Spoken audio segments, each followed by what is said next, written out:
আসসালামু আলাইকুম, সবাইকে নতুন একটা ব্লগ দেখার জন্য ওয়েলকাম করছি। কাছে দূরে এই মুহূর্তে যে যেখানে বসে দেখছেন, আশা করি আল্লাহর রহমতে সবাই ভালো আছেন, সুস্থ আছেন এবং নিরাপদে আছেন। আমরাও আলহামদুলিল্লাহ ভালো আছি। এখন বাজে সকাল 5:30।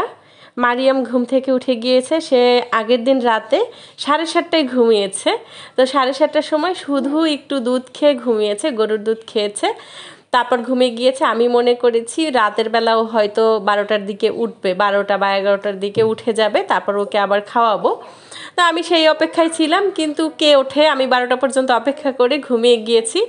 একদম ভোরবেলা 5:30টার সময় সে ঘুম থেকে উঠেছে। ঘুম থেকে ওঠার পরে তার বাবাকে ভাইয়াকে উঠিয়েছে। এখন মোটরসাইকেলের চাবি নিয়ে ঘোরাঘুরি করছে, সে বাহিরে যাবে। আর বাহিরে যাওয়ার আগে তার কমন ডায়লগ, বাবার কাছে গিয়ে বলবে, বাবা তুমি আমার সকল খুশির কারণ। কারণ বলেই বলবে বাজারে চলো। তো বাজারে যাওয়ার জন্য দুই ভাই বোন রেডি। আর এদিকে আমি মারিয়ামের জন্য খিচুড়ি রান্না করেছি আলু এবং বরবটি দিয়ে।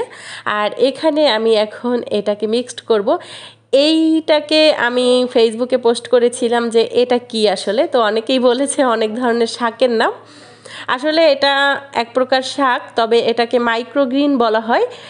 উৎপাদন প্রক্রিয়া খুবই সহজ, অল্প একটু মাটি বা কোকোডাস্ট দিয়ে বাসার মধ্যে এটা বানানো যায়।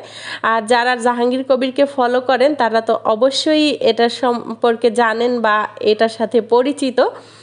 এই এতটুকু মাইক্রোগ্রিন কিন্তু 3-4 বাটি সবজির সমতুল্য পুষ্টি। আর এটা আপনি অনেকভাবে খেতে পারেন, সালাদের সাথে খেতে পারেন বা ভাজি করে খেতে পারেন, খিচুড়ির সাথে এভাবে মিক্সড করে খাওয়া যায়। তবে সবচেয়ে বেশি পুষ্টি এটা সরাসরি খেতে পারলে। মারিয়াম কিন্তু এটা সরাসরি খায়, তবে পরিমাণে কম খায়। আমি মাঝে মধ্যেই খিচুড়ির সাথে মিক্সড করে দেই। এই মাইক্রোগ্রিনের কত বেশি উপকারিতা সেটা আপনারা একটু গুগল সার্চ করলেই দেখতে পারবেন। তো আপনারা যদি চান আমি ফুল প্রসেসিংটা শেয়ার করব। সময় বেশি লাগে না, মাত্র 7-8 দিনের মধ্যেই একদম মাইক্রোগ্রিন রেডি হয়ে যায়। সবচেয়ে মজার ব্যাপার, এটা আপনি রান্নাঘরেও তৈরি করতে পারবেন, রোদের কোনো প্রয়োজন নাই। একটু আলো বাতাস হলেই হলো, আলো বাতাস না হলেও এটা শুধু শুধু ঘরের মধ্যে হয়। আমি একদিন আপনাদের সাথে ফুল প্রসেসিংটা শেয়ার করব। তো তাতে করে আপনারা খুব সহজে বাসায় তৈরি করে আপনাদের বাচ্চাদেরকে বা নিজেরাও খেতে পারবেন। আমি তো যখন ডায়েট শুরু করব আমি তখনের জন্য এখনই প্রস্তুতি নিচ্ছি। এটা মূলত যে কোনো ধরনের শাক সবজির বিচি দিয়েই তৈরি করতে পারেন, এমনকি চিয়া সিডের বিচি দিয়েও তৈরি করা যায়। 2 দিন আগে আমি আমার বোনের সাথে কষ্টের কথা শেয়ার করেছিলাম। কষ্টের কথা বলতে ওকে আমি বলেছিলাম যে আমাদের এখানে প্রচুর পরিমাণ দেশীয় ফল পাওয়া যায়, যেগুলো খুবই সস্তা, বাজারে খুব কম সংখ্যক মানুষ কেনে, যার কারণে খুবই সস্তা। আর আমার ছোট বোন বলেছিল যে হ্যাঁ আমাদের এখানে তো প্রচুর দাম, ওরা তো ঢাকায় থাকে। তো ছোট্ট সাইজের একটা জাম্বুরাই 60 টাকা, 70 টাকা, 80 টাকা। তো ওর হাজব্যান্ডের কথা বলতেছে যে ও বাজারে গেলে সব সময় জলপাই, আমলকি, আমড়া, পেয়ারা, তারপর হচ্ছে জাম্বুরা, এ ধরনের দেশীয় ফলগুলো আনে। তো এই নিয়ে আমরা দুই বোন কথা বলতেছিলাম। তো আমি বলতেছিলাম না তোর ভাইয়া এটা একদমই করে না, সে বাজারে গেলে আগে গরুর মাংসর দিকে চোখ যায়, তারপর সে বড় বড় জিনিস তার চোখে পড়ে, এই জিনিস তার চোখে পড়ে না। তো দুই বোনের এই কষ্টের কাহিনী শোনার পর আজকে দেখি বাজার থেকে সে সব ধরনের ফল, মানে বাজারে যা যা পেয়েছে, আমরা জাম্বুরা, জলপাই সব কিছু নিয়েছে। আমাদের এখানে আমলকিটা একটু কম পাওয়া যায়। তো এখানে আমার আরও একটা পছন্দের জিনিস নিয়ে এসেছে, যেটা হচ্ছে কচুরলতি। আমাদের বাসায় আপনাদের ভাইয়া এবং মারিয়াম এদের দুইজন কচু খায় না। মারিয়ামকে ইচ্ছা করে খাওয়াই না, অ্যালার্জি হওয়ার ভয়ে। আর মারিয়ামের বাবা তো কচু দেখলেও তার অ্যালার্জি হয়। মাশরাফি আমার সাথে কচুরলতি খায়, আমি যদি একটু ভাজা ভাজা করে রান্না করি তাহলে ও খায়। তো যাই হোক, কচুরলতি কাটা বা ডাঁটা, শাক সবজি এগুলো কাটা আমার কাছে অনেক ভালো লাগে। মানে কষ্টের চেয়ে এটা আমি বেশি এনজয় করি। তবে কচুরলতিটা কিন্তু খুব ইজিলি এভাবে মাজনি দিয়ে পরিষ্কার করা যায়। মানে হাতের মধ্যে নিয়ে একদম টান দিলে 1 সেকেন্ডের মধ্যে একটা লতি পরিষ্কার হয়ে যায়। এতে কিন্তু 5 মিনিটের মধ্যে লতি একদম কেটে কুটে রেডি করা যায়।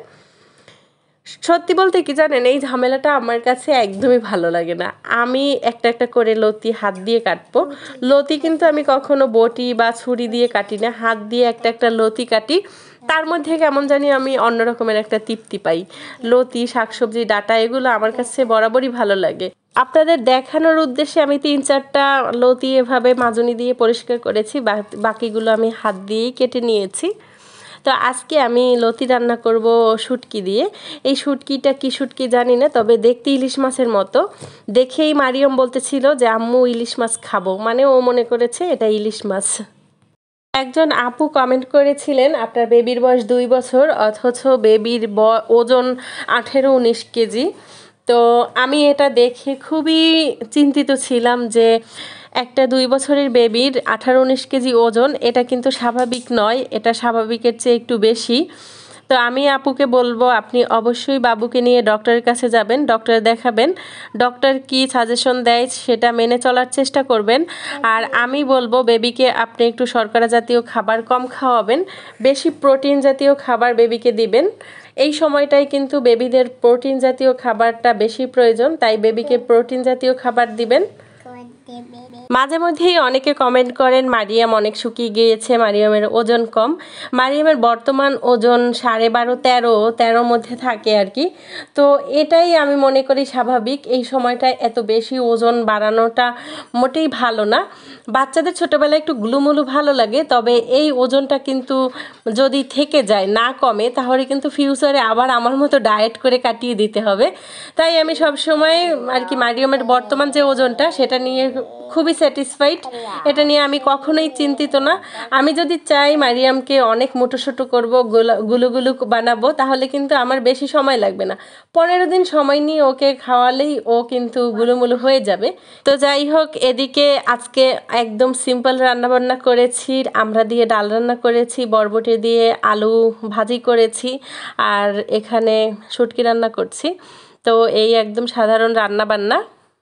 আপনাদের অনেকগুলো কমেন্ট পেয়েছিলাম যে মারিয়ামের ব্যবহারকৃত যে সোপ বা মারিয়ামের জন্য রাইস নুডলস, স্লিমিং টি, এগুলো আমি কোন কোন পেজ থেকে নিয়েছি। সবগুলো কিন্তু এক পেজ থেকে নেয়া, আর পেজের নাম জাহিদা ক্রিয়েশন। ভিডিওতে আমি পেজের স্ক্রিনশট দিয়ে দিয়েছি, আর পেজ লিঙ্কটা আমি কমেন্ট বক্সে অবশ্যই আপনাদেরকে দিয়ে দিব। এই পেজ থেকে আপনারা নিঃসন্দেহে প্রোডাক্ট কিনতে পারেন, বিশেষ করে এই সোপটা এত বেশি ভালো, একদম মাখনের মতো। আমার স্কিনে তো অনেক ভালো শ্যুট হয়েছে, আর এটা ছাড়া আমি ফেইজে এখন পর্যন্ত অন্য কোনো কিছু ইউজ করি না। মারিয়ামকেও আমি সবসময় এই সাবানটাই ইউজ করাই, আর এটা দেখতে কতটা আকর্ষণীয় এবং সুন্দর, মনে হয় একদম খেয়ে ফেলি। আজকের লতিটা এত বেশি মজা হয়েছিল যে দুপুরবেলা আমি খেয়েছি, অনেক বেশি ঝাল করে রান্না করেছি। তো রাতের বেলা খেতে গিয়ে দেখি যে মাশরাফি অর্ধেকটা চুলার উপর থেকে খেয়ে নিয়েছে। তো অনেক বেশি মজা হয়েছিল। জানি না শেষ পর্যন্ত ব্লগটা দেখেছেন কিনা, যদি দেখে থাকেন তাহলে প্লিজ একটা লাইক দিবেন। চ্যানেলে নতুন হয়ে থাকলে আমার চ্যানেলটি সাবস্ক্রাইব করে বেল বাটনটি ক্লিক করে অল অপশনটি সিলেক্ট করে দিবেন। আল্লাহ হাফেজ, আসসালামু আলাইকুম।